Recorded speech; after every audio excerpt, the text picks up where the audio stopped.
Good evening, everyone. I'd like to call the meeting to order. This is our budget meeting, so this is a finance committee of the whole board. We do have some people that are absent tonight. Mrs. Armstrong, which is supposed to be here late. Mr. Barrett will not be here. Neither will Mr. Daga, but he's for other reasons. And Mr. Foray will not be here. These meetings have no public comment, so I am going to turn it over to Regina. Regina, could you let us know where we are from where we were on our last meeting? Absolutely. At the last meeting, the last voting meeting, it was decided by the board not to vote on the resolution which would not accept the exceptions to the budget, and that which what that translates to is that we are required to not exceed the Act 1 index. So the maximum that taxes could be raised is 2.4%. Since our last meeting, we had discussed the direction of the board to Mr. Linder and myself was to look at how we can reduce with the proposal of our last budget presentation, how we can reduce that and make sure that we're staying within the Act 1 index of 2.4. So what you'll see tonight is our proposal in doing that. And as we move forward, we'll provide some rationale to understand the reality of putting things in the budget. For example, some of the things that we proposed, they were presented and proposed for a good reason. There was a need for that position. So as we backed off and eliminated some of those things, I'll be more than happy to share the implications of those decisions. So just so we're being fully transparent, that if we propose something and those things were taken out, I'll share with you what the implications of that decision are, just so we're all fully aware of the need does not go away because we've removed the position or the request from the budget. So I'll explain as we move forward. Take it away. Absolutely. So what you'll see as we go through this budget, not much has changed except for some further explanation as was requested at our last meeting. And you'll notice, as I said, some preliminary adjustments that were made based upon our last proposal.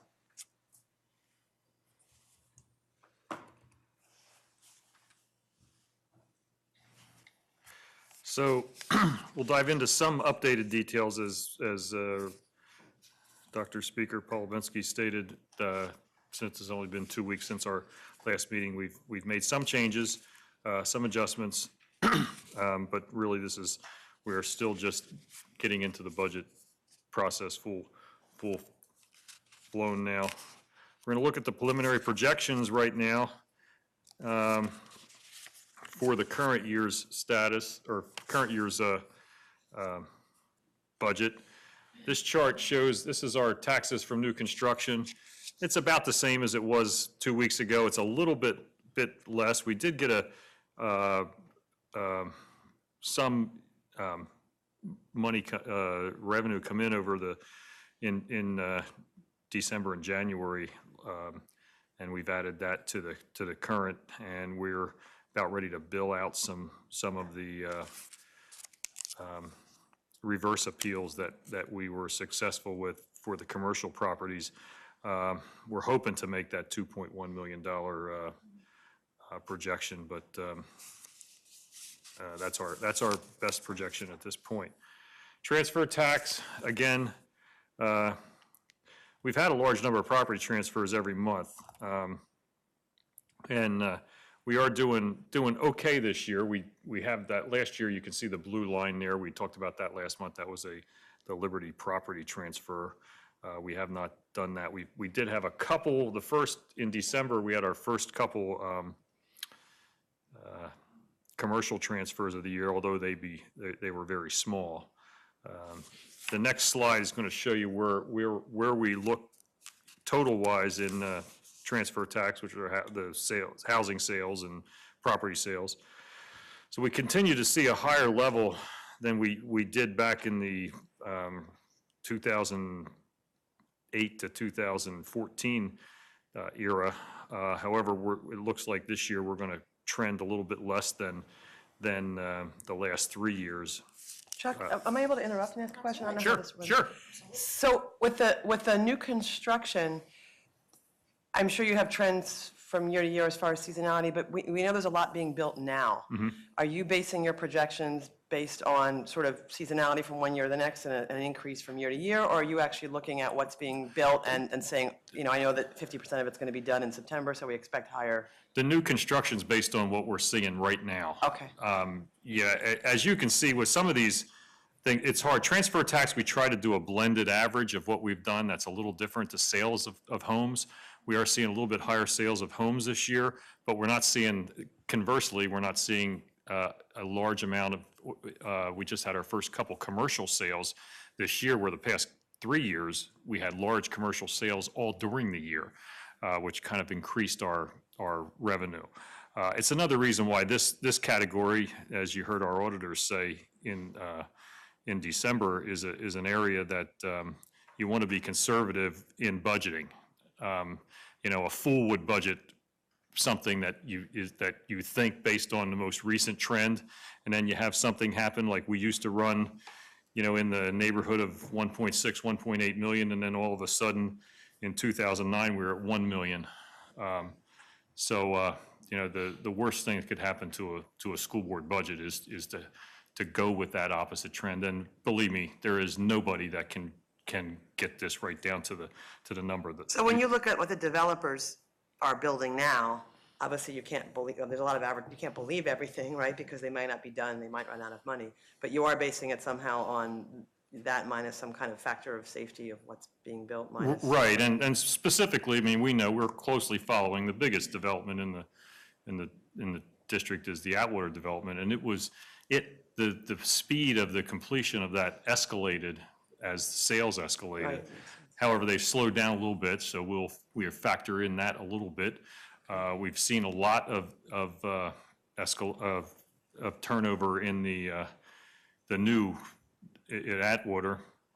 The other ones are trending about the way they normally do when developments come on the books. So our hope is that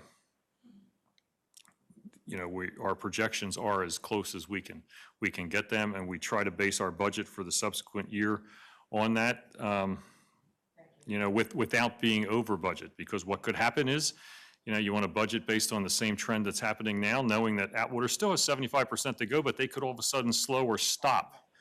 I'll use Pickering Crossing, stopped about a year ago. They just started up again. I mean, they stopped selling. So had we, you know, that's a smaller development, you know, it's only 150 homes or so, but you can't count on them finishing up the way they are, so you have to kind of exponentially smooth those numbers as you're doing the calculation for a trend. So then, Chuck, are you saying that in the slide for the tax revenues from new construction, that $2.1 million is a conservative estimate? $2.1 million is more of an accurate estimate, we believe. Probably conservatively, hopefully on the low side, but it could be. It's kind of targeted right on what we have in place or we're about to bill, and what we anticipate getting over the next few months in interim taxes. Now, we get no interim tax assessments during the winter from the county. They tend to hold them. Our next release of those will be sometime in late March. So we really have a limited time, and by the time we receive those interims, wait for the 40-day appeal period and bill them out, they are next year's revenue. So, which is if we get an unusually large amount of them, we would then change our budget for the interim taxes for 18-19, if we can. So for the new board members, could you explain what goes into the new construction? What are we talking about? New houses actually built that are sold, interim tax money? What actually makes up that bucket? Well, it depends on the property. A house has to be built and sold, or it has to be completed and vacant for 30 months before it gets added to the tax rolls. Commercial property gets added onto it as soon as the month after it's completed. So those roll in. And if you put a deck on your house, you put a pool in your backyard, we get small amounts of revenue for that. If you do an addition, things like that, those type things are added to that. They're very small. But it's transfer tax plus, not the transfer tax, they have a tax when they buy the new house, right? I guess Well, it's that's the transfer new tax. construction. Plus they have an interim? That's a good Well, question. the interim is essentially any assessments that are increased after we make our billing on July 1st that weren't captured in that 1st of July billing, or that may not have been completed until after the July 1st. So something that's done January 1st would get a bill for 6 out of 12 months of whatever their new assessment is. And then they'll roll onto the rolls for July 1st and have a 12-month bill. So if it's a house worth, say, $500,000, they would get put on the tax rolls for $250,000. We would bill them $250,000 times our millage for 6 months instead of 12, and then July 1st, they'd get one for 12 months. So to clarify, interim taxes are if you were to build something onto an existing house and you're already a taxpayer, interim tax covers the amount of tax from when you complete your project till the next tax year. So that money goes into that bucket, as does all of the sales, the taxes from the sale of a new property. So there's interim taxes on a new sale, but there's also interim taxes if you build or somebody else does. We good? We're good. Investment, this is the money we invest on our idle funds. We collect most of our money in July and August, September, and so a lot of it gets invested out for the year. You can see, the Federal Reserve continues to increase rates, and our budget continues to go up a little tiny bit every year, not near what we were budgeting in 2000. We keep the 2006-07, that was kind of our peak year of investment revenue. I know this is going to drag this meeting a little bit, but with the new board members, they've asked me, we need to do this for them.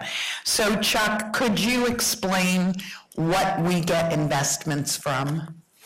Well, we're subject to 440.1 of the school code, which allows us to only invest in agencies and anything with the full backing of the U.S. government. And certificates of deposit must be fully insured by FDIC. So right now that limit is at $250,000. So we can't invest more than that in any one bank. We do participate in the Pennsylvania School District Liquid Asset Fund, which enables them to pool collateral for us and put it together so that we are fully collateralized on anything that is higher than that. It's kind of like a little money market, like a Vanguard money market fund, so to speak. The one that gets the lower rate because it doesn't have the more risky. We have not ventured into, the liquid asset fund has not ventured into the commercial paper realm, which we were allowed to do last year by the state. There's some legalities that the Attorney General and things are still hashing out as to whether it's fully a legal investment that the legislators allowed us to invest in. There's a little more risk with the commercial paper than there is with a treasury note. Thank you. Some preliminary projections. Here's our budget. Not a whole lot changed from 2 weeks ago. Expenditures are up a little bit higher than what they were last 2 weeks ago, as we just captured the preliminary closeout of January, and actually it says December, it should say January there. Revenues are down just slightly in the projections.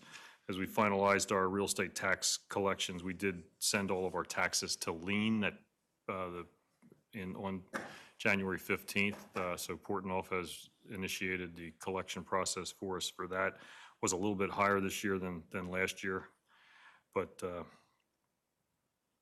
all in all, we're still about where we were 2 weeks ago. We have some watch areas in this. Our healthcare, while we tend to be trending a little better than last year, it's not much. Last year was an awful year for healthcare.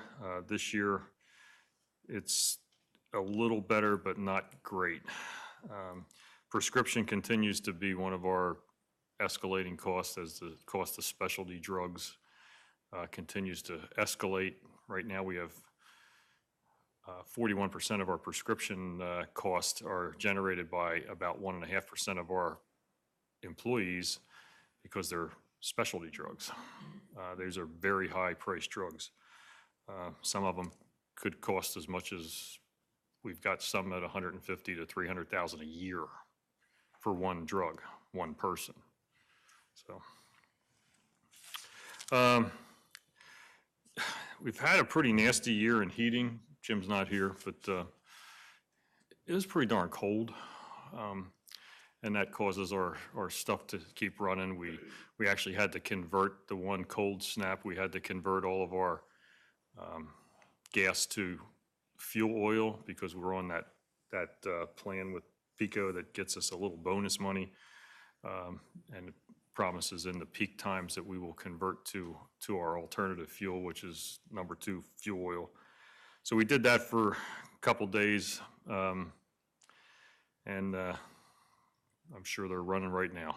So snow removal is also, while it hasn't been a terrible winter, it's been a terrible winter we salted this morning.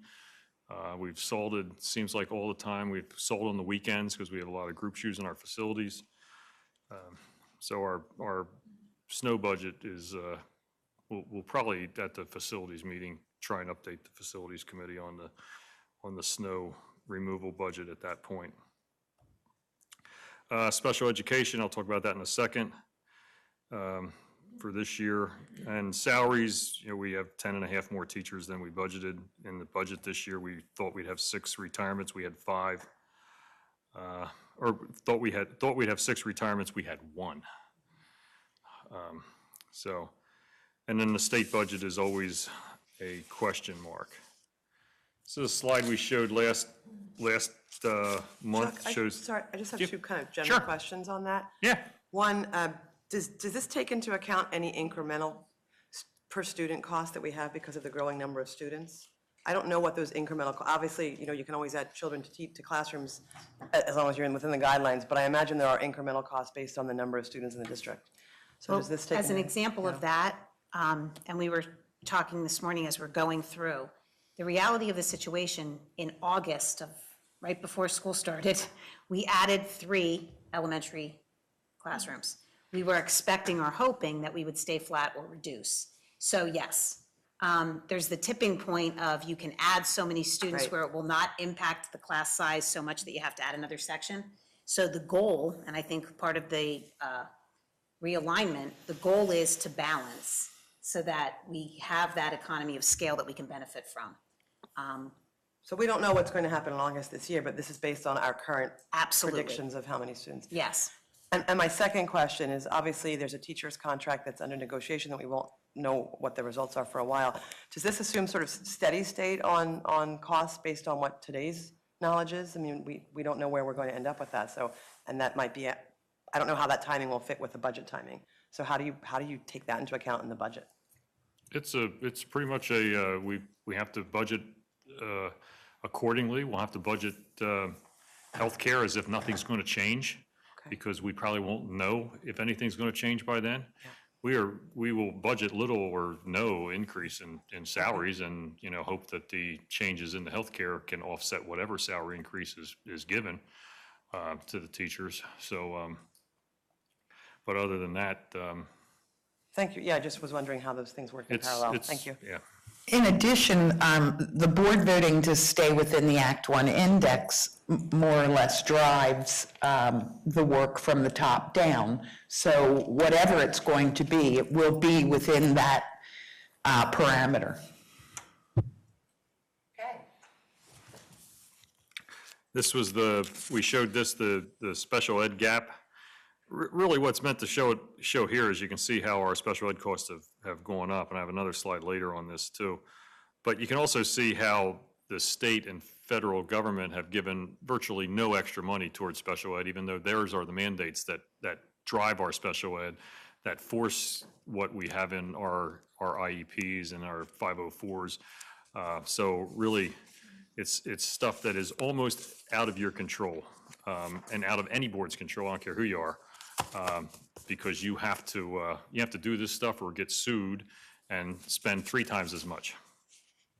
So for the new board members, could you go through a short list as to, let's give them some of those mandates that actually drive the costs?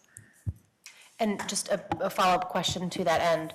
I'm curious as this number has grown, how much of it is because an increase of children needing special education versus the cost to supply that special education? If that makes sense. When you look at this, just to start with the chart, so you'll see the green bar at the bottom, that's what the federal funds that we get. The red is the money that comes from the state, and then the blue is what the local responsibility is. So when we're talking about special education, we're talking about Chapter 14 of the School Code in Pennsylvania, federally IDEA, the Individuals with Disabilities Education Act.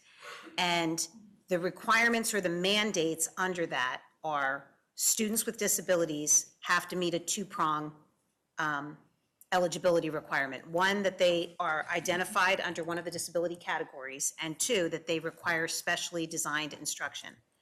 What that specially designed instruction looks like is dependent upon the individual. So it can look like, and the reason I'm trying to break it down is because the I stands for individualized. So it can run the gamut of multiple interventions or multiple specially designed instructional accommodations, or it can be minimal in money, dollars. One of the requirements oftentimes, and we're seeing a very large increase, and my understanding is Mr. Linderman has shared this with the board over the last 10 plus years. One of the accommodations that may be listed for a child with a disability is a personal care assistant or a one-to-one instruction, a one-to-one aid. What that means is if it's written into the plan, that's a legally binding document. That's a contract that you have to provide services to a child that is deemed necessary for that child to make meaningful educational progress. Once it is in the plan or the IEP, then it is required for us as the local educational association or the LEA to provide that level of service. There is, when Chuck had said we have very little control over that, it is a requirement. And not doing that leads to litigation and oftentimes settlement agreements, which not only are the cost of providing what you should have provided in the first place, but then the legal fees associated with that settlement.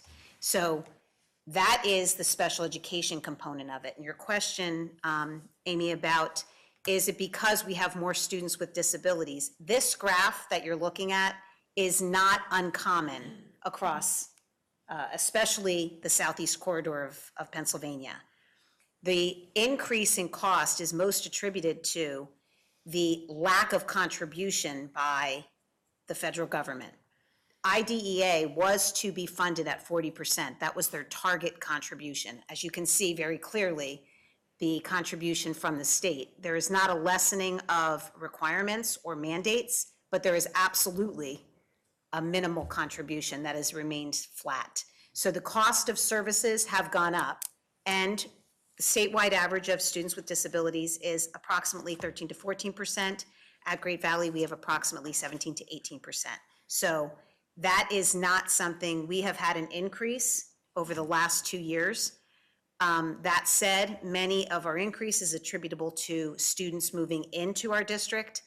So they come with a plan, and the requirement by the federal government through IDEA is that we match the required services. So we do our best to look at a student's plan that they come in with and provide the level of service that was deemed necessary for them to make meaningful progress wherever they were.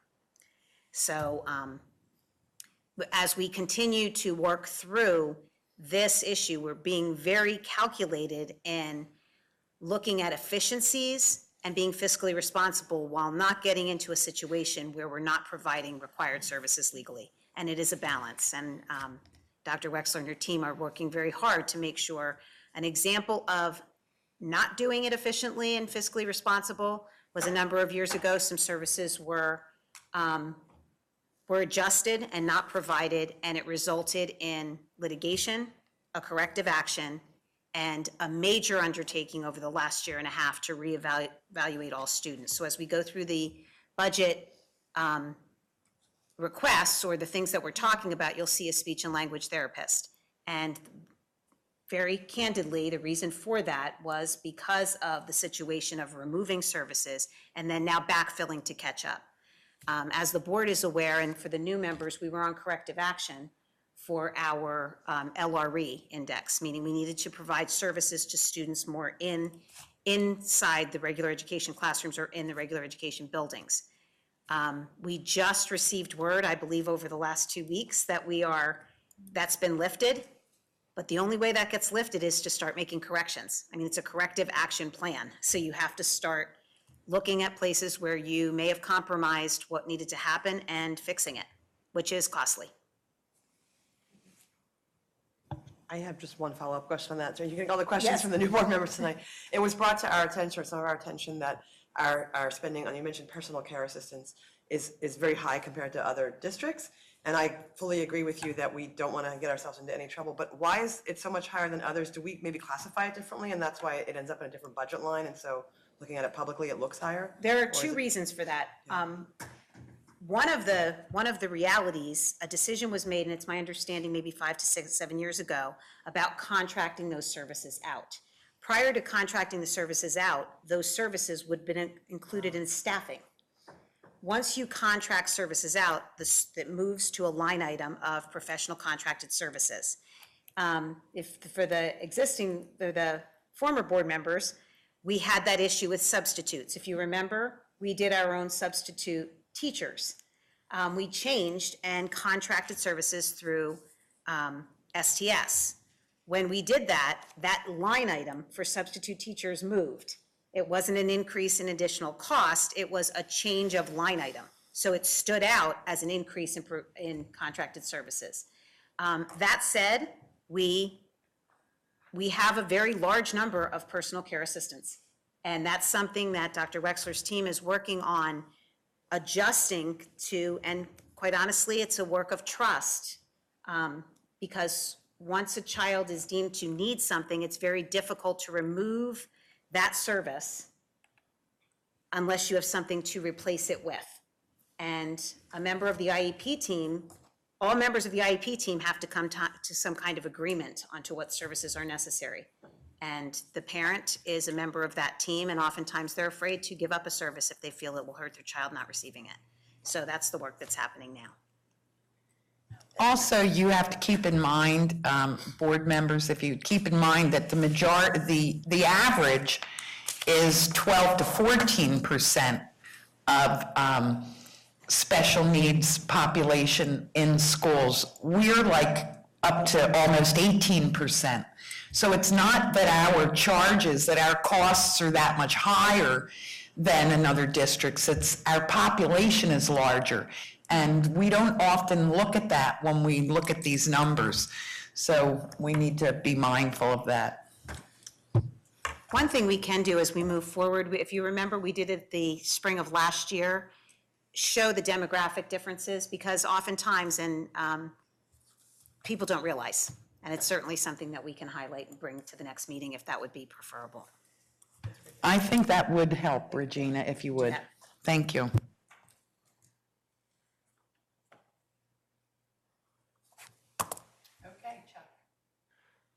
This is the same slide you saw last month on the healthcare. You can see between 15, 16, 16, 17, we had a pretty high increase, and we're expecting a very similar one to between 16, 17, 17, 18. And if you remember the presentation by Gallagher a month or so ago, a couple months ago, 18-19 is expected to be 18.7% if we go with this, if we continue with the same plan. And right now, that's all I can budget with is the same plan.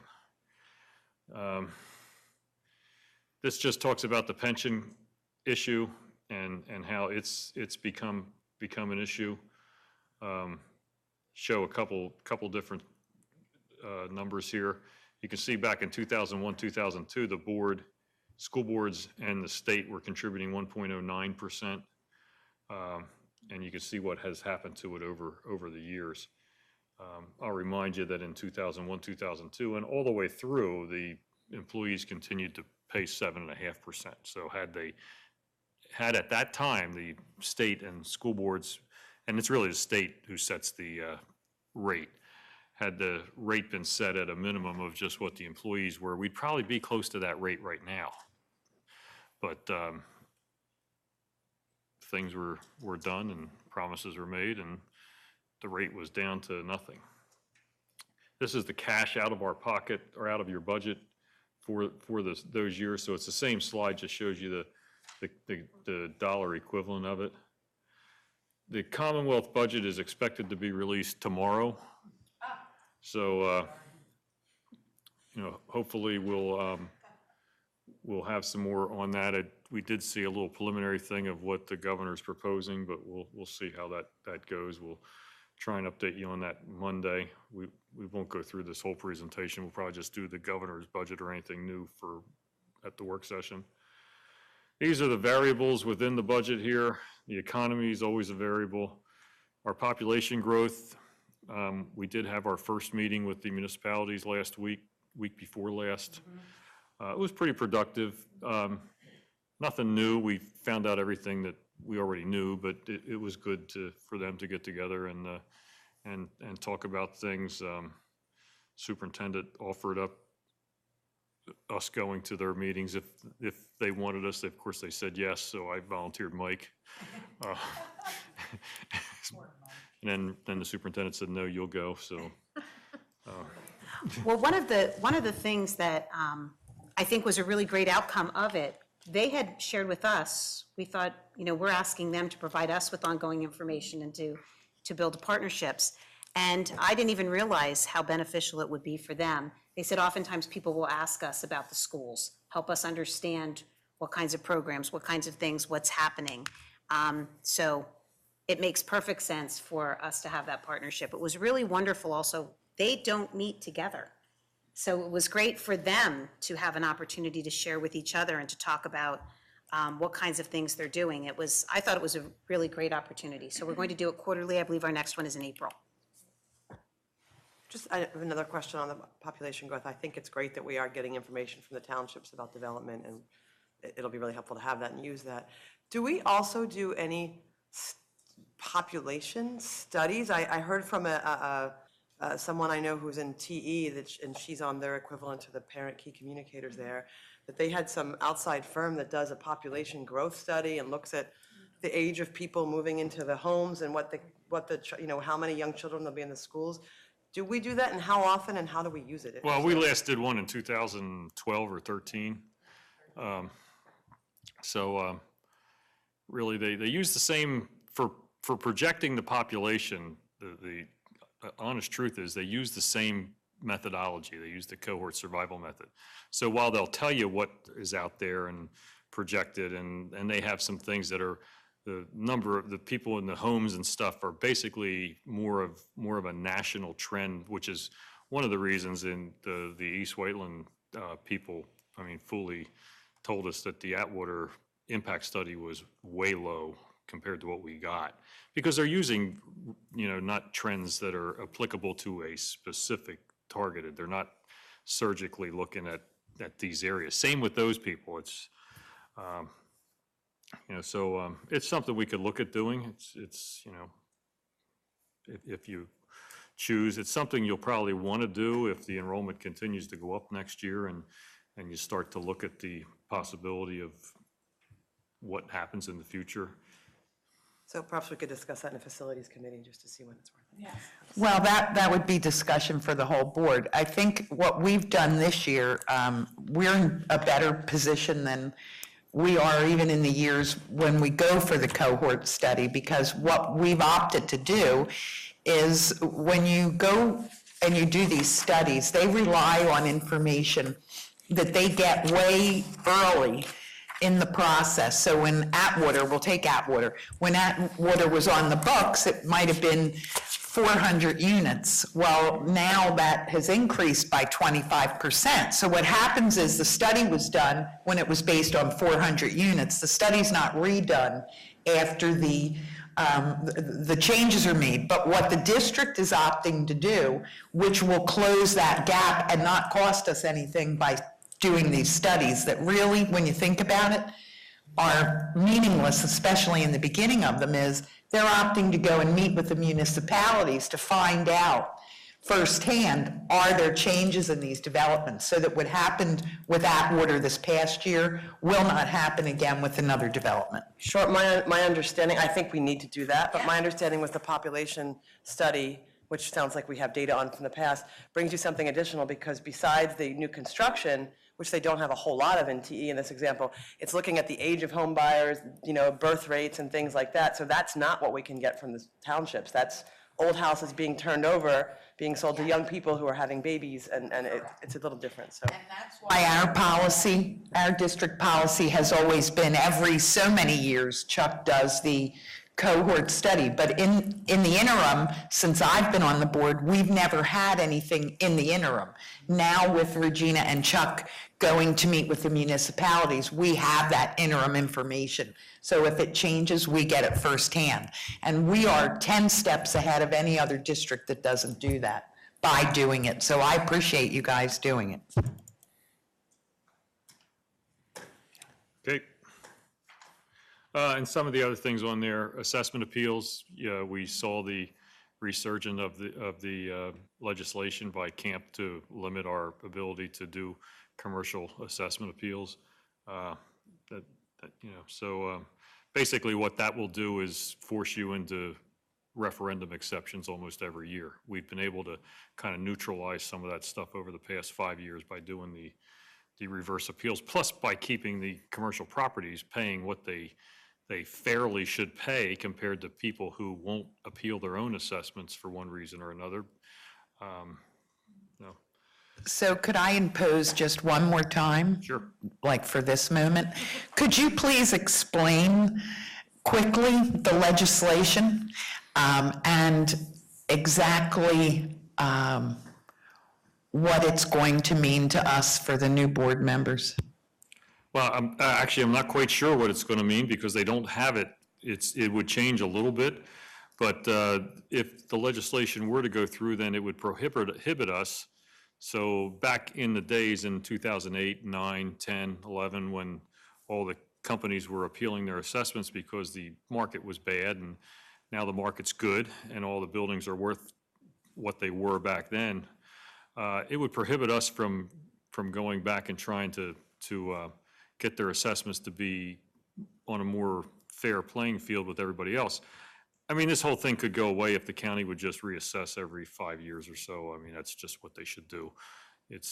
There are some counties in the state that they're doing a reassessment every year, and it's like a third of their county one year, a third the next year, a third, and then they go back and they do or you do some things like in other states, they have kind of a rolling assessment. Whenever your house sells, you get reassessed. I mean, North Carolina, your house sells, you get reassessed at whatever it's sold at. I mean, that's the market.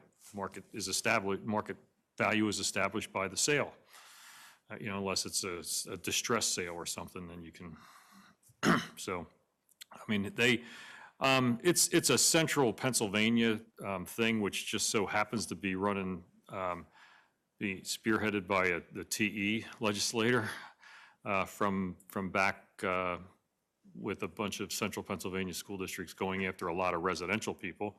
The Valley Forge decision forced us to go after some residential people this year in fairness to the commercial people so that we weren't targeting, and we did that. We actually have a couple that we found that were pretty out of whack and fell within the board policy to do that, so we're working on those right now.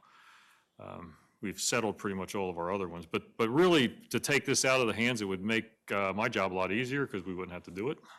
It would make your job a lot harder because now you'd be stuck with an eroding tax base again.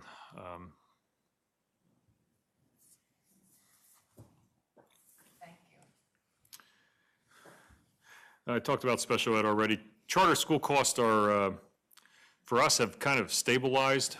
But the biggest problem with the charter school cost is still the tuition that we pay.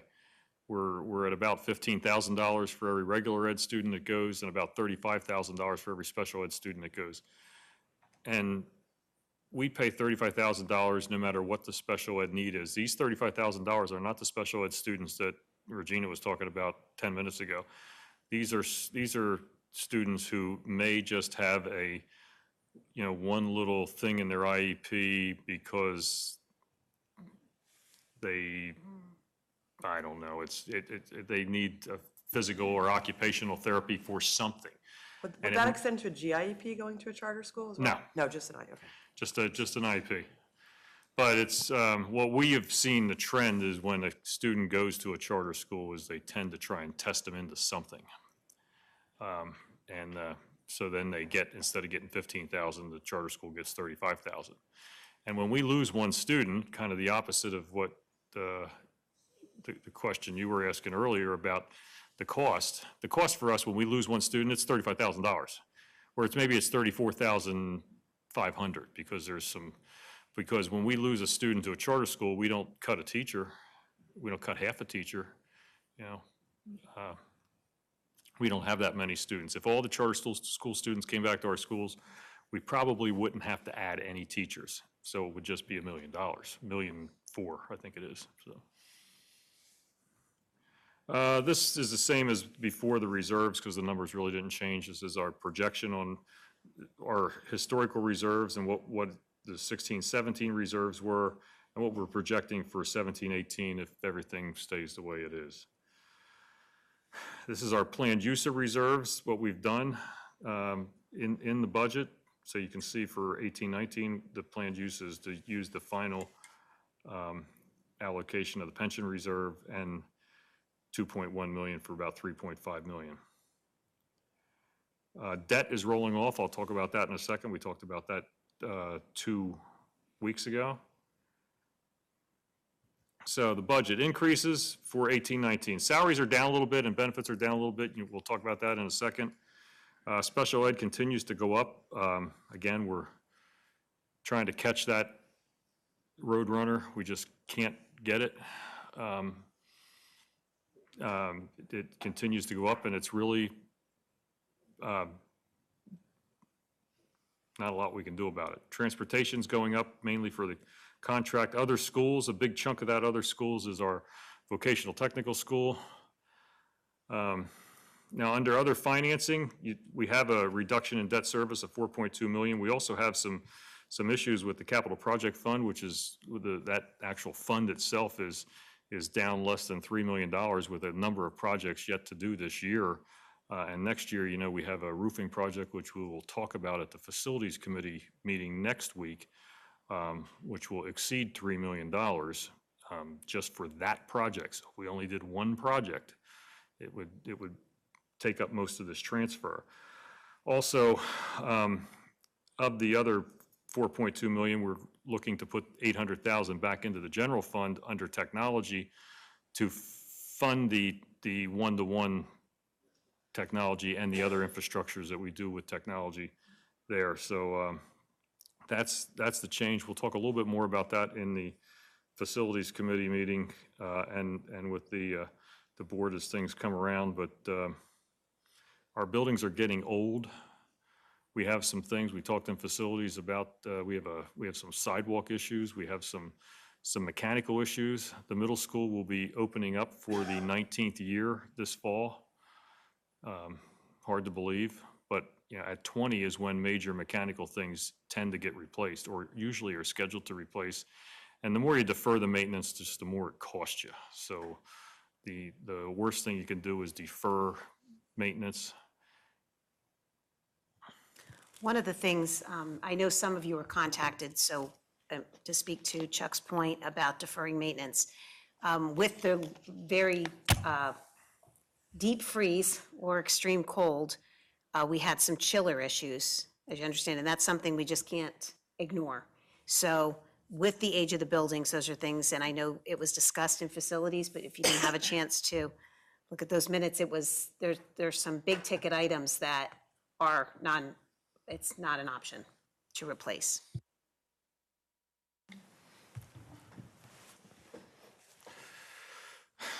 So here's the budget. Staffing is down a little bit from last time, and I'll let Regina talk about that in a second. That's the same. Support of other schools is the same. Essentially, everything here is about, other than the staffing part, is the same as you saw 2 weeks ago. So the budget is down 400,000 from the last budget you saw. Revenues stayed the same from the last 2 weeks ago. The only thing different on this slide is the budget gap would be about $900,000. So in other words, we still need to find $900,000 to do it within the index. We need to either find $900,000 in revenue or reduce the budget $900,000 additional.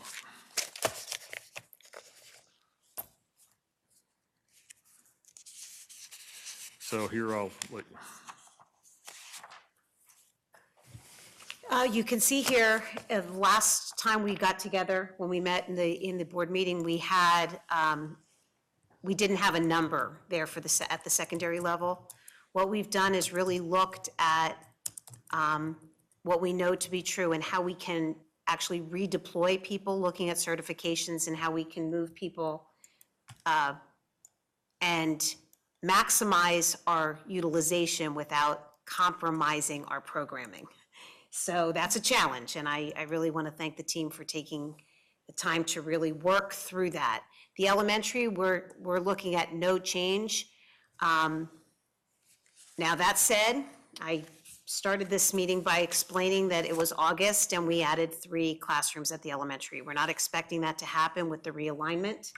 However, I want to make it very clear that I don't have a crystal ball and I don't know that to be true. That's we're expecting that we will be able to make it work by the balance that we did. Special education, what you can see there, what we did, it was a 2.0 increase. That is 2 full-time positions that have been removed from our last presentation. And as I shared earlier, the proposal was not written as a wish list. The proposal was written saying, this is what we are looking at that we need. So by removing those, a question was asked of me, what are the implications of that decision?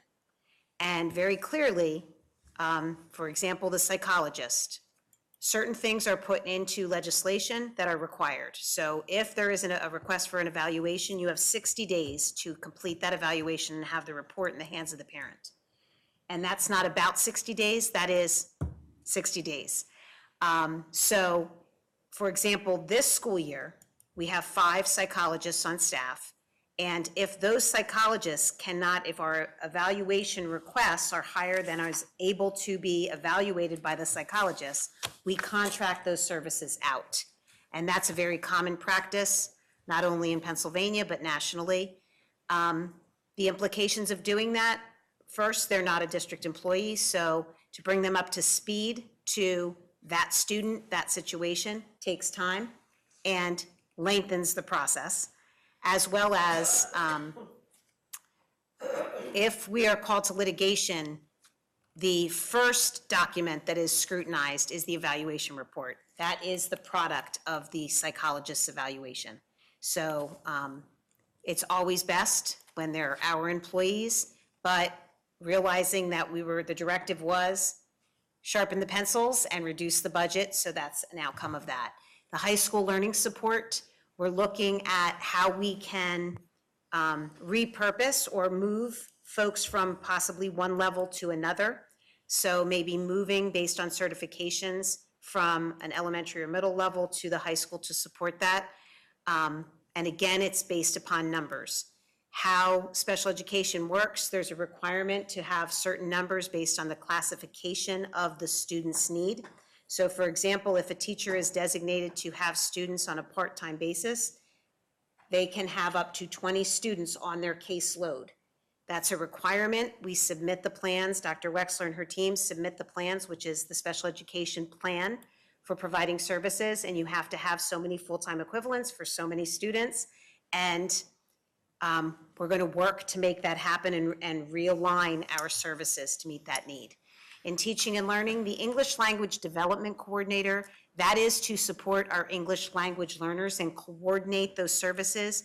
We are having a major increase in students who are eligible and receiving English language support. There are also guidelines and requirements, and Dr. O'Toole is working very hard to coordinate those services in a way to maximize benefit while being fiscally responsible. The secondary reading specialist, again, we are looking at what supports can we provide to students prior to an evaluation. So putting in child study teams, which is the pre-referral process that could possibly allow a child to not require an individualized education plan, but to get the services they need to be successful without it. So this is a preventative, proactive approach to doing that.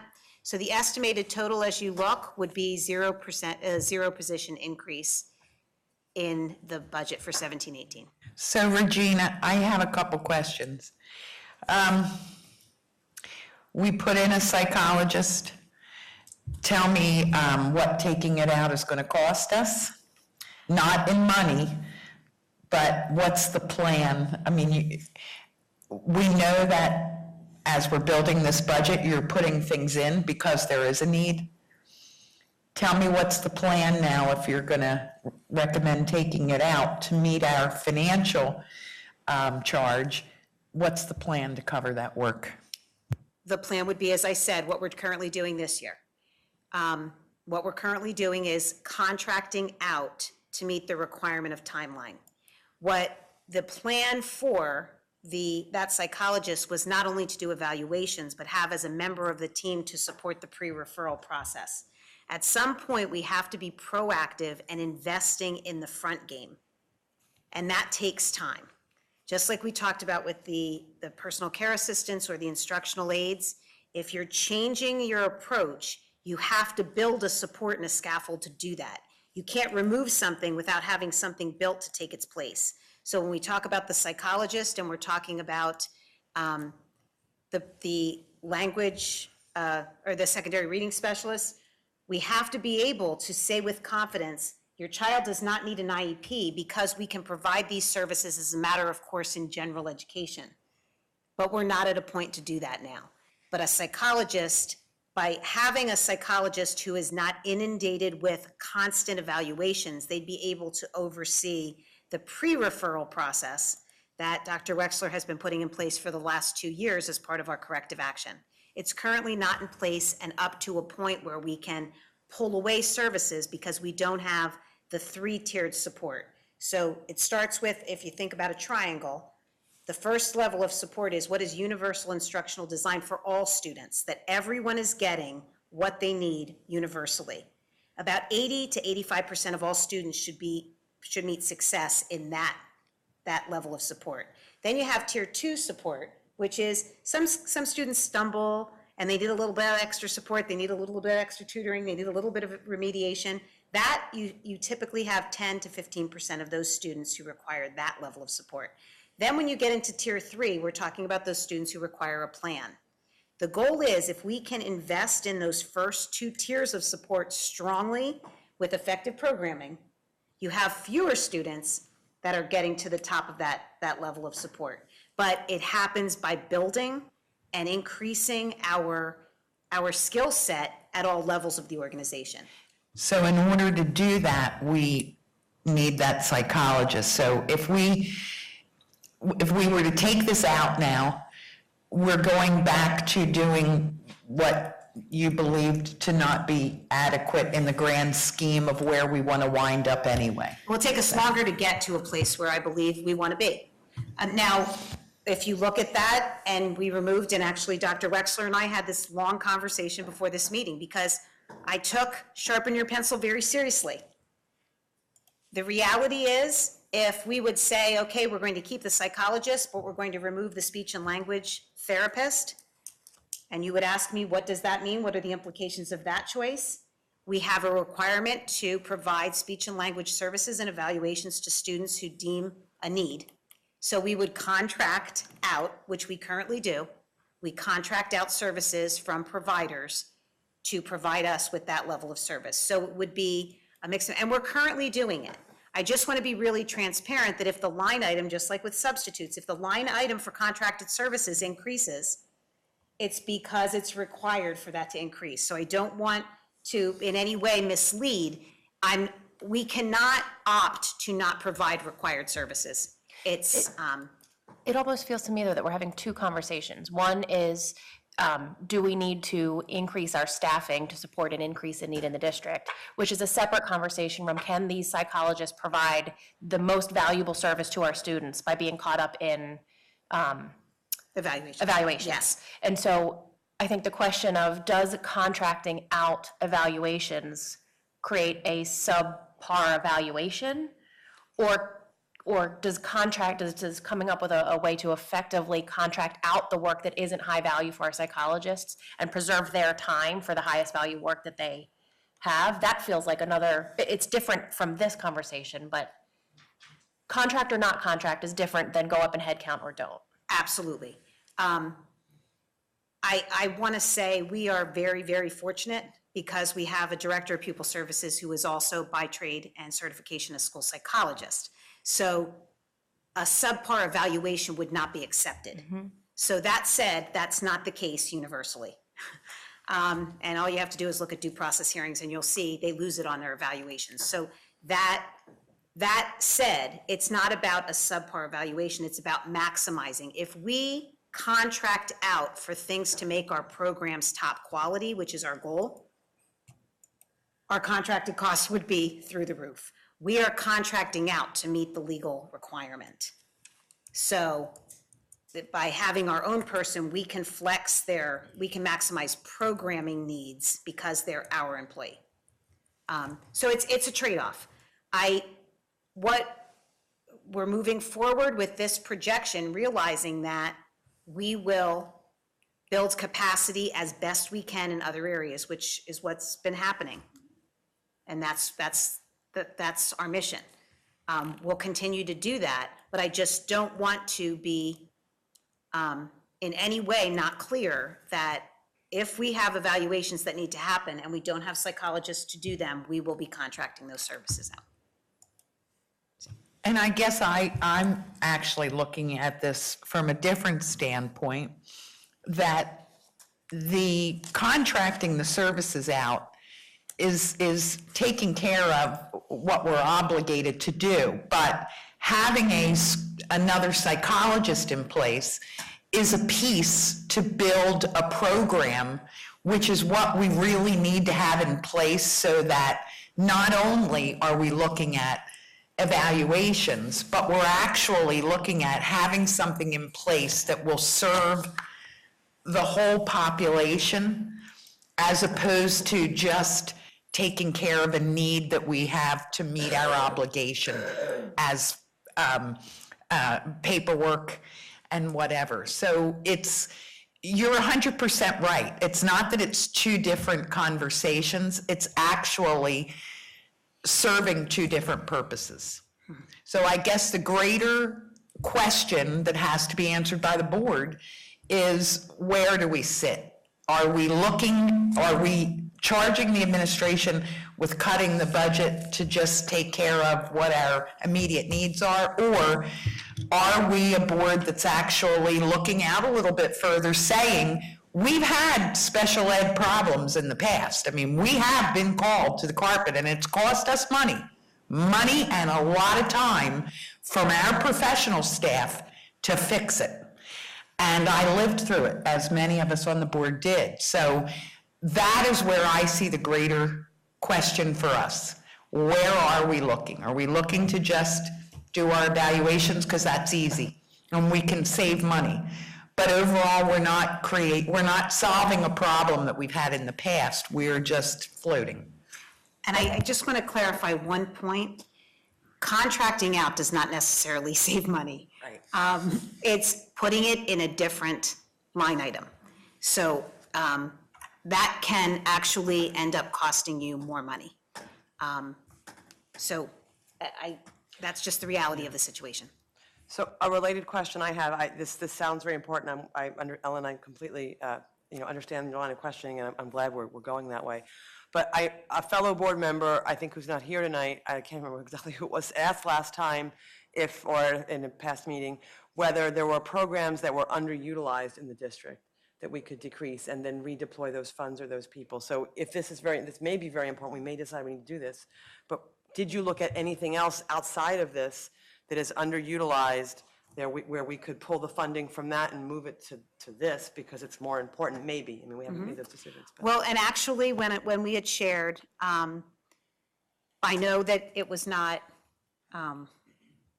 we didn't feel the benefit of what happened last year.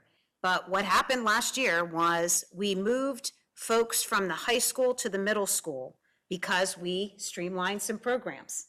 We looked really carefully at class size, and we're continuing to do that at the secondary level. And then we moved from middle school, 2 middle school teachers came down to the elementary level to provide that special area support in the STEAM initiative. So that was exactly that point of looking at where can we repurpose. Now, because we didn't have any retirements, or we had one at the 11th hour, and because we added 3 elementary classrooms, we didn't feel the benefit of that repurpose, but we're continually looking at how we can look at programs that are underutilized or look at class sizes, quite frankly, at the secondary level and balancing them. Now, the outcome of that was hearing that through budget cuts, we increased class sizes. That was in no way true. However, that was the feeling and that was the thought, because we, for the first time, really looked carefully at looking at class size guidelines at the secondary level. So we're doing those things, and change is difficult, and we felt it. There's a rumor floating around now, for example, that the General Wayne classes are going to be getting a lot bigger and we're not getting any more teachers. And again, like, we can say over and over and over, this is a rumor, it is not true. We have guidelines and we adjust our staffing based on needs. So it's just hard because you can say it a million times, and unless people believe it and hear it again and again. And thank you so much for sharing that, Steph. The class size guidelines have been in place since 1998, and we're continuing to work within those guidelines. They're guidelines, they're not caps. So the reality is, and that's why in August at the 11th hour we were adding classes, because we were receiving students. It was at the point where Dale Garrison would call if there was a student that entered a certain class in a certain building, because that put it extremely over the guideline. So that was the August of last year. I would like to think that that's not going to happen this year. I'll let you know in September, but we're proposing that it won't. Regina, one of the things that I hear from constituents fairly often is they're always comparing. They're always comparing our district to neighboring districts. And I think in their minds, they have a certain perception that other districts have smaller classes, have more hands-on, have different programs. I'm wondering if it wouldn't, when we're looking at this, and when we're looking at building a comprehensive budget, as well as other things that we take on as a board, to really do a deep dive, and maybe that's something that we could take on as an exercise as ourselves as a board, not asking, necessarily for the administration to provide this information, but I think the resources are out there that we can do this for ourselves and find out what the cost, and a lot of it you've provided, what the actual spending is per student, et cetera, so that when we are looking at this and trying to make these very important choices and decisions about where we can either consolidate or reshape or condense in budgeting, that we're not with a skewed perception that others have more that we're doing a disservice to our students.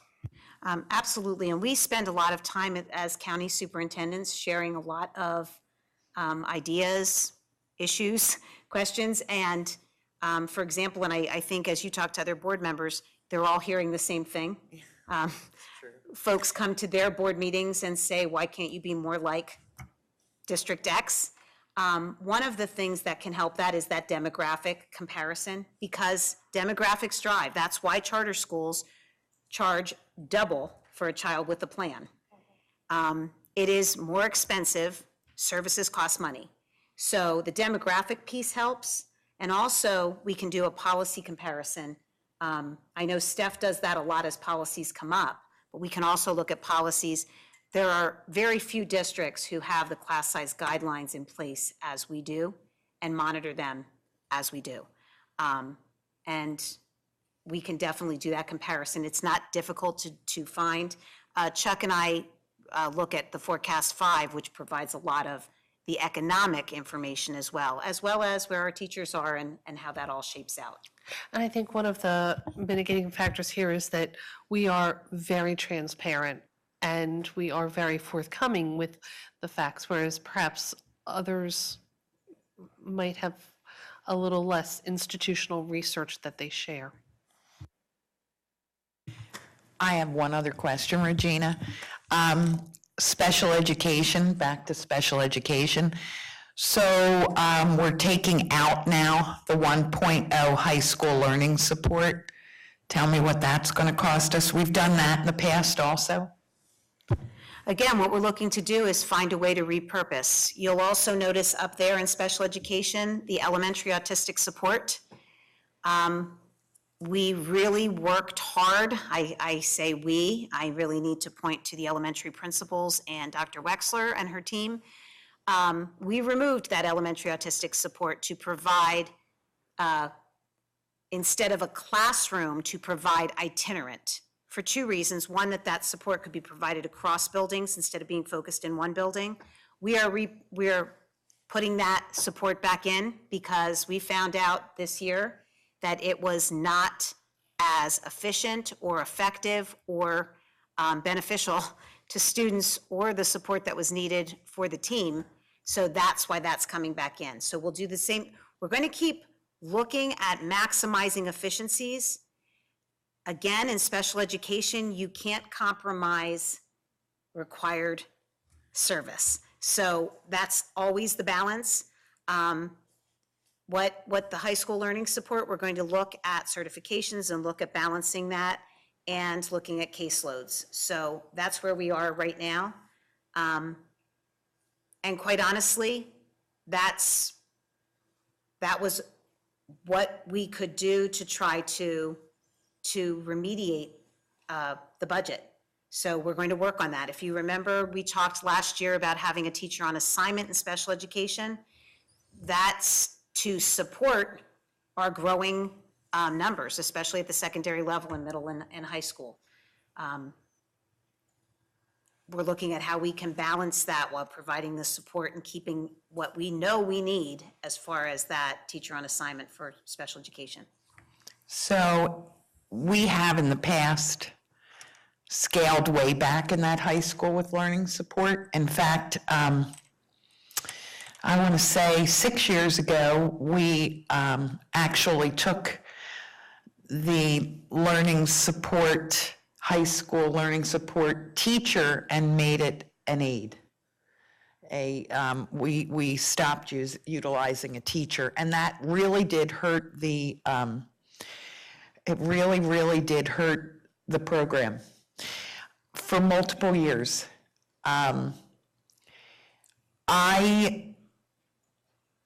I hear what you're saying about looking to repurpose. We've sat in the meetings and we see how things are built.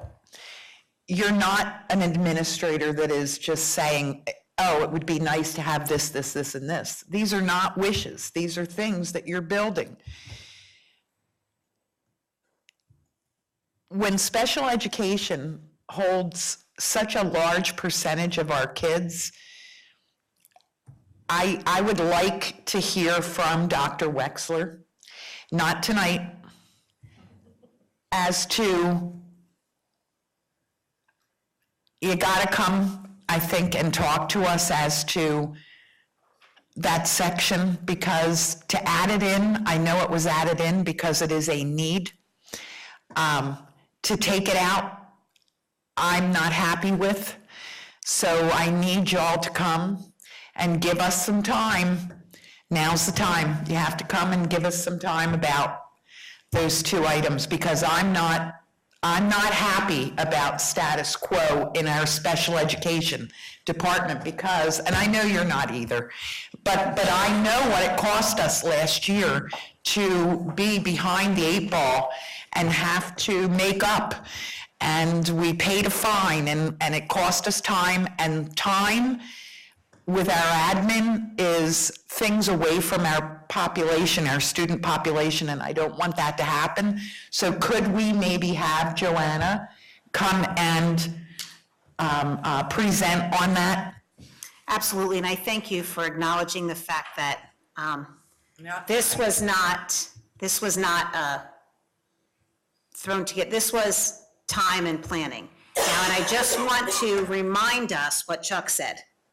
Right now, with taking those things out, we have $900,000 that we need to find or reduce. That's with those out. So this is the reality that we find ourselves in, and we're going to continue to work at that. Absolutely, we can provide information, but understanding that when we're talking about, again, sharpening the pencils, and there is no lack of looking at where we can find efficiencies, and that's what we've been doing.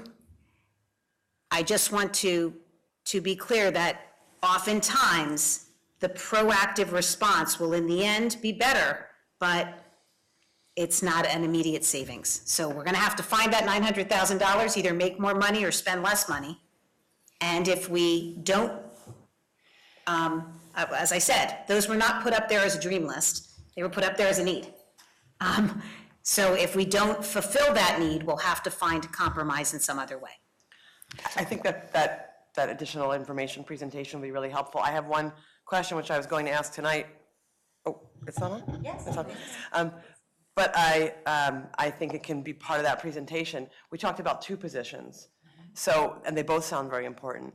But if for budget reasons we could only fund one of them, which would be more important? I'd like. I mean, it sounds both sound very important, but I'd like to have that data point too, if you in there.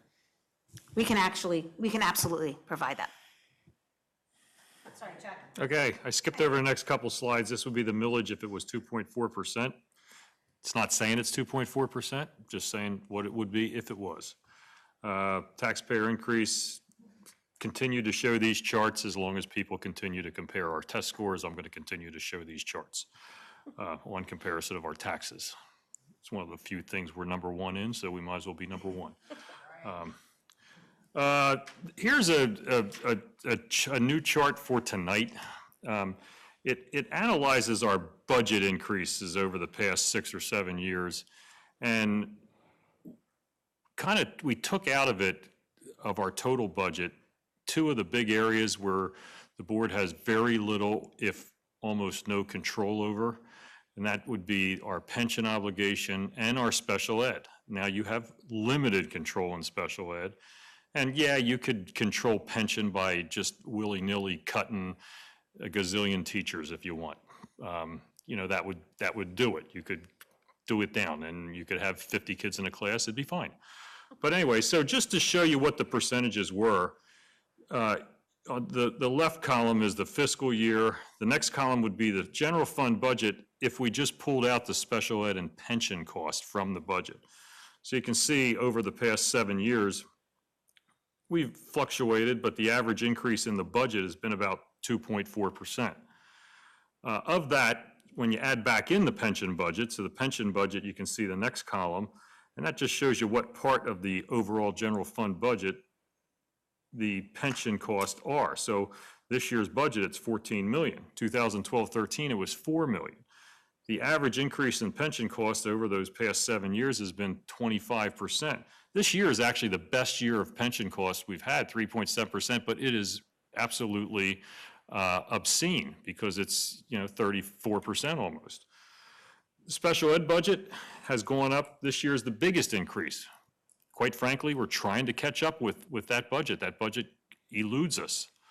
But you can see over the years, for whatever reason, in 13-14, it went up 1%.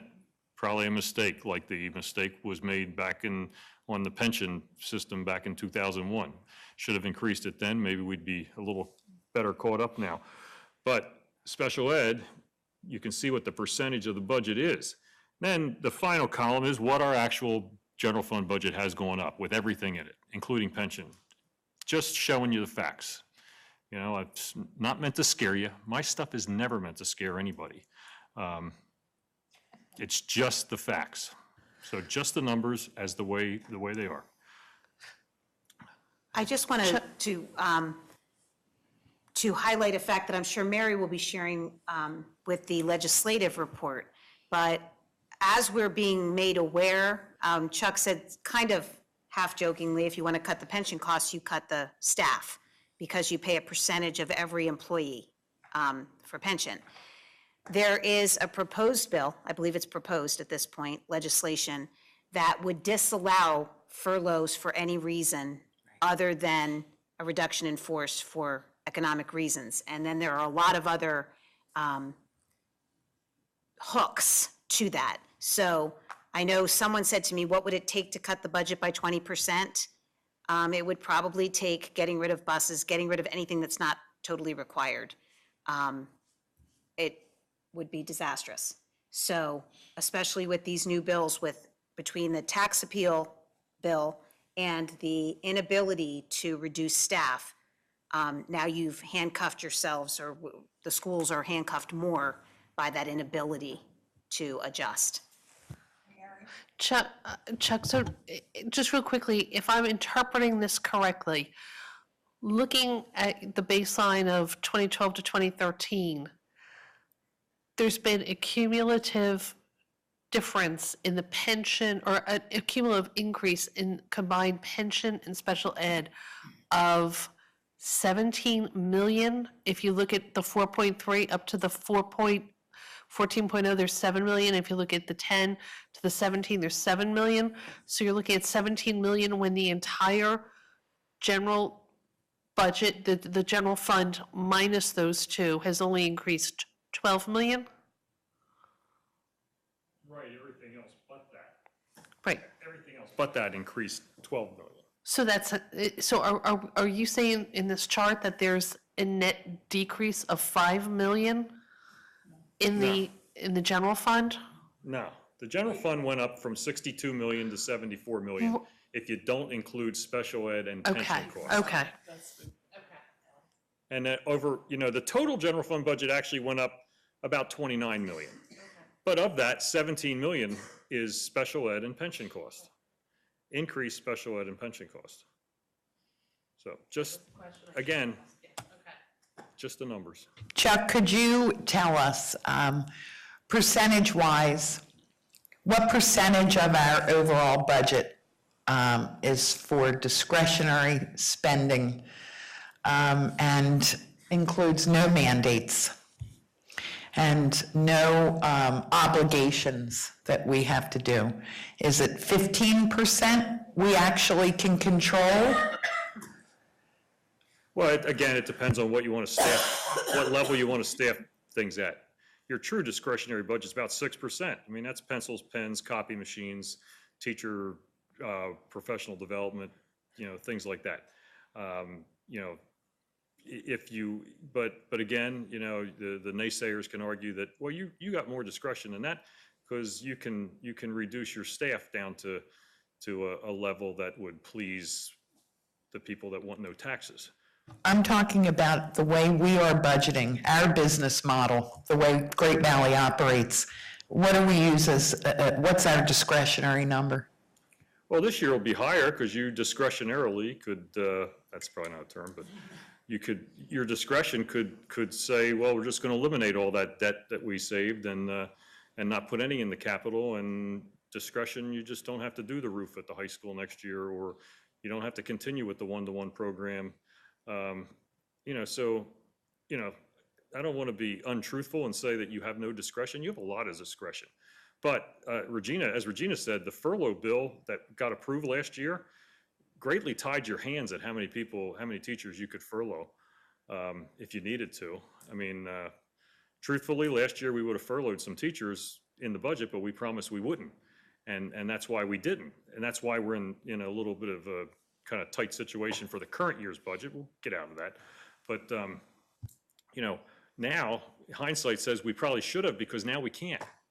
The only way to do that is through not replacing retirements and attrition, which is kind of the way we handled the entire reduction in budget from 2010 through 2014 or 13.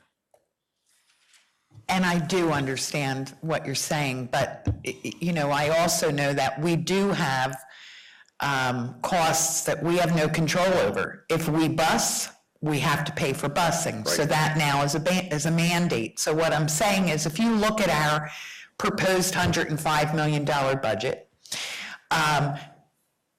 there is a number that is not locked in based on our business model. Last year, I thought it was at 8%, but this year, I think it's less than that, based on what I see. Because even busing is, if you eliminated busing, you'd still be stuck with the special ed busing to the approved private schools, which continues to escalate. That's actually not even in the number of the special ed there. That did not choose to put that in there, but that would make that special ed number even worse. It continues to grow because the busing cost for busing students to specialized educational opportunities continues to go through the roof too. So for the new board members, the reason I bring this up is when you take $105 million and you look at our reality, the reality is 8 to 12% of that, we actually can make decisions as to how we're going to spend it. The majority, the balance, for whatever reason, either program costs, mandates, special services, we don't really control. So that's something that you always want to try to keep in the back of your mind. There was actually an article in the Philadelphia Inquirer last week about 15 or 20 different school districts talking about just that, the public is very concerned with the budget, so are we as representing that public and as taxpayers ourselves, but it really discussed that in all these different school districts, the very small percent that the school board can actually. So I'm just a little tiny bit confused about the furlough, because some people are calling it the furlough bill, and the way Chuck was talking, we can't furlough anymore. Was it passed into law? I don't think so. It passed. It's done. It's in place. Oh, yeah. That was last year. So now every district mandated under the school code cannot furlough for economic, because I know it used to be like it was kind of in your CBA, and I just want to make sure that I totally understand the furlough thing, because it is important depending on what's happening. Typically, it was called a reduction in force, and now there are more strings attached to it, and it was actually, we've learned more, and Dan has actually been working with attorneys to get more clarification around this and what the implications are. So for example, if you're saying that due to economic reasons, we are cutting teachers, you have to reduce in force or furlough across the system, commensurate with whatever you're doing for each level. So if you're going to cut a teacher, you have to cut an administrator, you have to cut an aide, it has to be across the system, is my understanding. And that you have to prove that you can't afford it. So it's not we're no longer offering this program, so therefore we want to reduce staff because we don't have a program need anymore. That's not an allowance, it's my understanding. It has to be because financially you can't afford. And much more to come on this, because I know many districts, and as I'm talking to superintendents, and as that article stated, many districts are finding themselves taking all of the exceptions that they can because they're very concerned one of the ways to cut costs is to eliminate programs. And if you eliminate a program, but you can't eliminate staff, it puts you in quite an interesting situation. So, and my guess is that this is kind of like it is with negotiation, that we don't determine what it is that our financial, it's kind of like this, if somebody, like the state determines whether or not, like, hey, you should have raised taxes, because financially you can raise taxes, so therefore you should have raised taxes and you should have kept those teachers. Like, that's not in our purview, so to speak, to say Yes, that it's not. affordability is typically determined by formulas that are outside of what we would generate. Right, so that has nothing to do with whether or not we feel that it's affordable, it's whether or not the state feels that it's affordable for us. And I apologize if I missed this somehow in the legislative updates over the last year, that this was like in the pipeline, but do we know why they proposed this bill?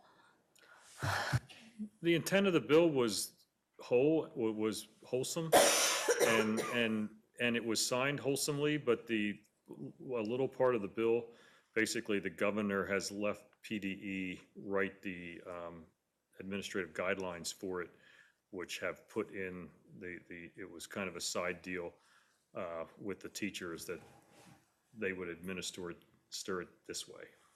So, Mike, do we have, so we talk about trying to affect legislation before it passes, and it sounds like part of an potentially unintended consequence on the school district side was the way that the AG was written. Is there any opportunity there for us to lobby for that AG to be changed in a way that is more favorable to the district and the taxpayers in the district? Does that make sense? It absolutely does. And there is, yes, we absolutely could do that. I think when you're talking about lobbying, oftentimes the loudest voice wins. I got you on that, but I mean, at least that we can, I don't want to roll over and, like, if this bill is written in a way that this will not have effective change, that they've tied our hands, then that's one thing. But if it's the AG that's tied our hands and there's room there, and I'm only one of 9 and I get that, but for me, I would want to try. And absolutely, and we're not in a position right now that what I believe with everything as the enactment of those administrative guidelines actually hits the pavement, and it will be overturned or changed and adjusted to meet the need. Just like when we make a policy and administrative guidelines and we talk about implementation and realize that, whoa, that's not the intent, or that was not the spirit of the actual law. I think where we are right now with it is understanding it and the implications of that. And that's why a lot of time is being taken. And we're being very careful about when we add something, making sure we have that in the back of our mind. Because my fear is now that, like, there's programs that come down the pike that we say, like, wow, this is a great program. And then a few years, then enrollment changes and things change. And now there's my fear is not so much on my fear is that we can't be flexible in our programming because the state won't let us, you know what I mean? Like, add one, never ever get rid of one. So if there's something like, and I'm not trying to say anything bad about any one program, but if sewing is a program that not a whole lot of kids want to be in, but robotics is huge, we can't maneuver for that anymore because now the state says we can't furlough because there's a program that's under-enrolled or not enrolled. So I'm trying to, like, that's more of where I'm, And we're doing exactly that. That is exactly what we are doing, looking at where our students are, where we want them to go, and then repurposing individuals. We are very, very fortunate that we have a lot of duly certificated or duly skilled professionals. So we're able to work with them, and that's what we're doing. So we're in a lot better stead than many others that will have this. There are some districts that are going through significant loss of enrollment, and they're really struggling with how to make that all work. So. And they add programs to give the people something to do.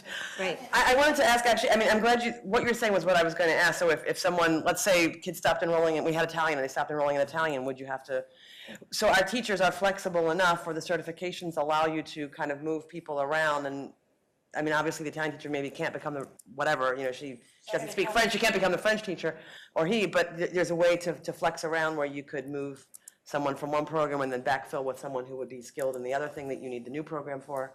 And what you're describing is exactly where Dr. Goffredo and Dr. O'Toole have been spending a great deal of their time, and also in building the capacity for us to do that That's great. more. That's good to hear. So one last thing on that, Regina. We can cut our programs or change our programs. The furlough actually has to do with the individuals.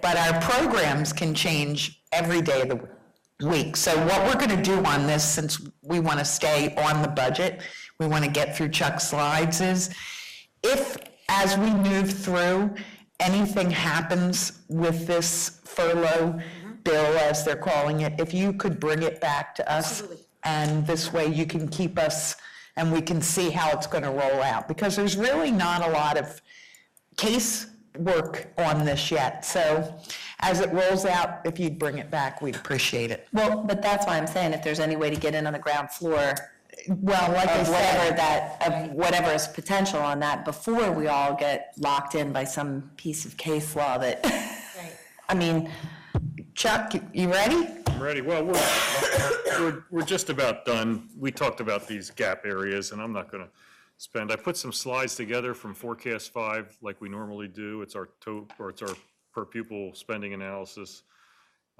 This is a slide just compares us with 6 of the Chester County districts in what we spend per pupil on special ed. So that's the entire function. It's salaries and professional services. So we still are high. Divided by the total number of pupils or by the pupils who have special? Total number of pupils. Total, so if we have more percentage-wise who have special ed, then our numbers are We have more percentage-wise special ed. That's why our numbers are higher there. So this slide essentially shows the debt and capital spending per pupil. So this encompasses anybody that has a capital reserve fund like ours and anybody that has debt. So we're not last tier, or we're not first tier. So you can see where everybody is in a per pupil. This is per pupil. So it's those two categories divided by the pupils. This is all out of Forecast 5. So no numbers made up by Chuck. This is our pension spending per pupil. And the different colors are, the blue is the regular instructional, yellow is support, and green are our activities. So you can see where we stand in there. We're about the same as Unionville. In total, their activities are a little higher. Our instructional is a little higher than theirs. So this is our revenues per pupil. Obviously, ours is going to be a little bit higher. Our local revenues are blue.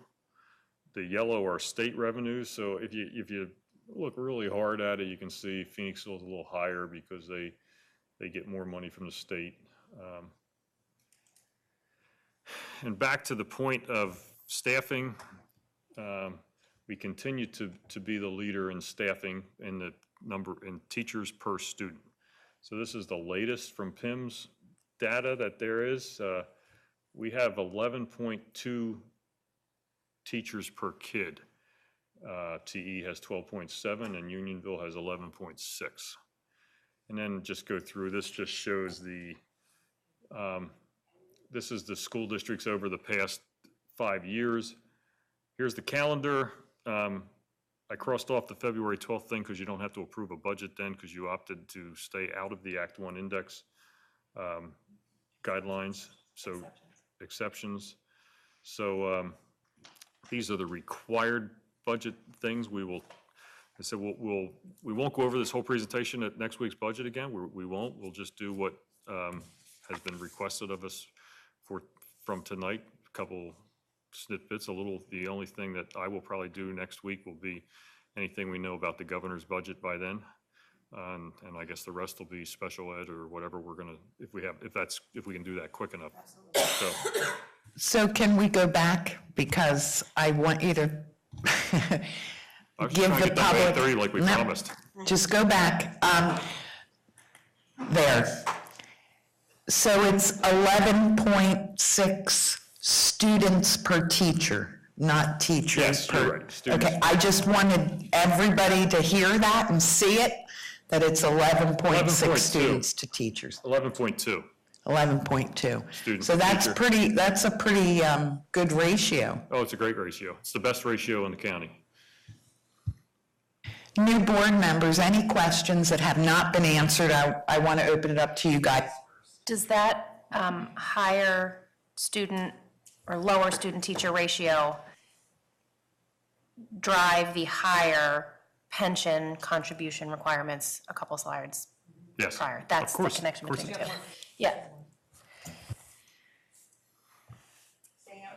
Actually, related to that question, is that lower ratio also in part due to our high number of special ed students? Because we have I would say. situations where you have one on. It's probably not material.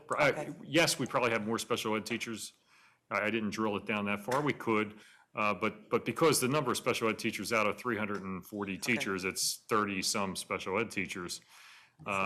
You know, is it 30 compared to 28 at Okay. Unionville or, you know, so. And any specialized program increases the cost from the regular education program. So the way the number's derived is what it costs totally to educate, then divided by the number of students you have. So if you have more services that are needed to be provided, you spend more money. Or services that might have less children getting, like if there's an ELL classroom that has less children on average than a regular classroom because just of the numbers, that would drive that too. I Right, don't know well, if that's- because you don't have the economy of scale. Right, you don't have the economy scale. Right. Okay. Yep. And most of the special ed services are not only mandated, but they're mandated in ratios. So not only, you can't say like, hey, we want to have one ELL classroom with 60 kids in it. I mean, the state sets a guideline and says it will be X number of children per class. So just, you know, if the mandate is 25, if the mandate is 20 kids in a class and we have 25, then we have to have two classes. Like it's not any, because we're over the enrolled numbers. And then that's when you start getting sanctioned and into trouble with that. So I just want to make sure that everybody is aware with that special ed that not only are the services mandated and pretty strictly mandated in those IEPs and when they test what they need, but also the ratios in those rooms.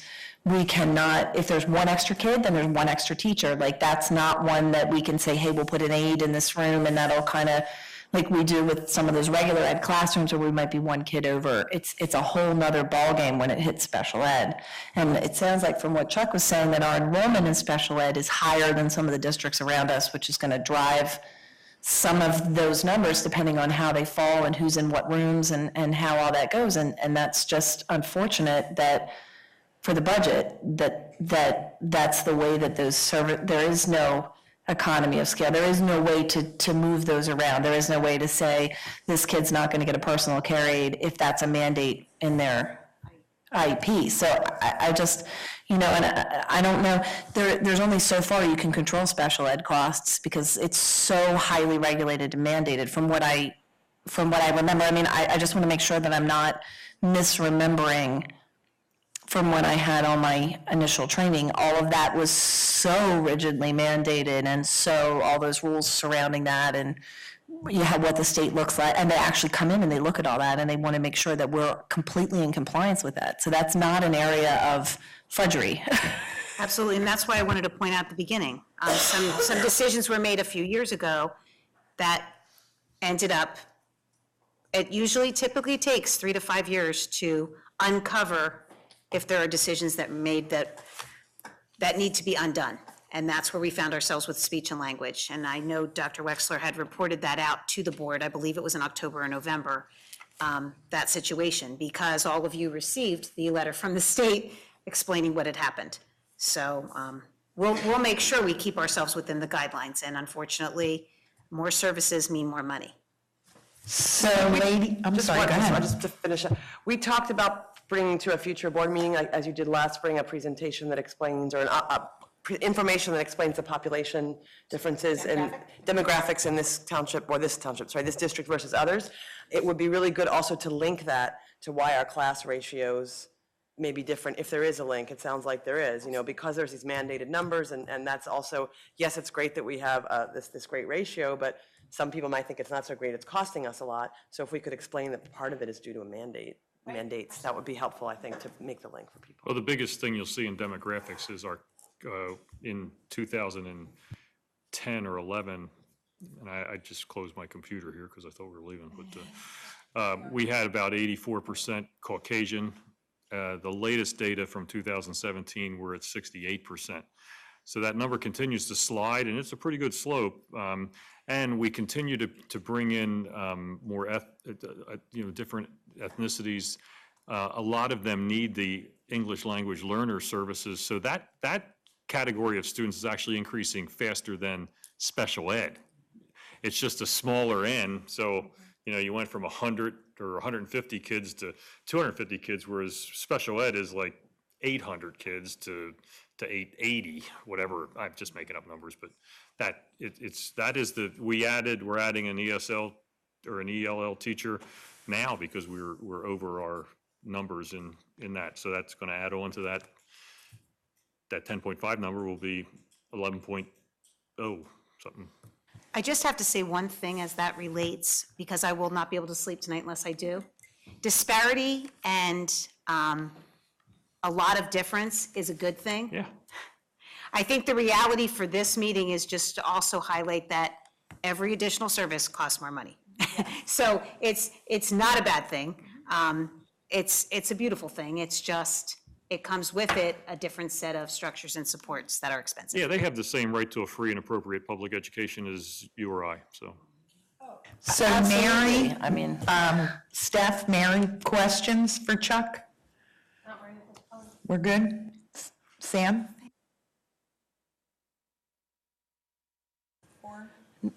no, I asked my questions, but I like to apologize for being late. I work in healthcare, and many of you know that the county is exploding in sickness right now, and I just could not get out of work any sooner than 8 o'clock. We appreciate that you came. Thank you.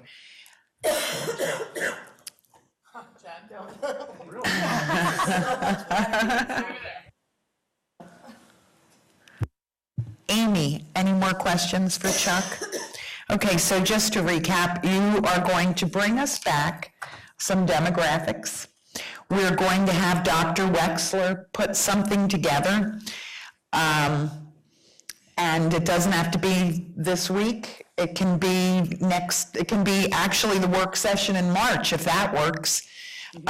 Because I know you guys are gonna give us some additional information on what you're working on for this month. So could we maybe look at that if it works with Joanna's schedule to maybe do that in the beginning of March? Absolutely. If you're okay with March, I believe that is the next time Dr. Wexler is committed. We also have some due process and litigation coming up that is spending a lot of time with some attorneys. So yes, I believe we'll find a time that Dr. Wexler is available to be here, and we'll do that. There was also a presentation that was shared, I believe it was October or November. I'll make sure that we have that recap of that to include as well. A lot of the similar information can be provided. And then if also, Joanna, when you're putting together, and I know it's a lot, but people really do not understand how the program works.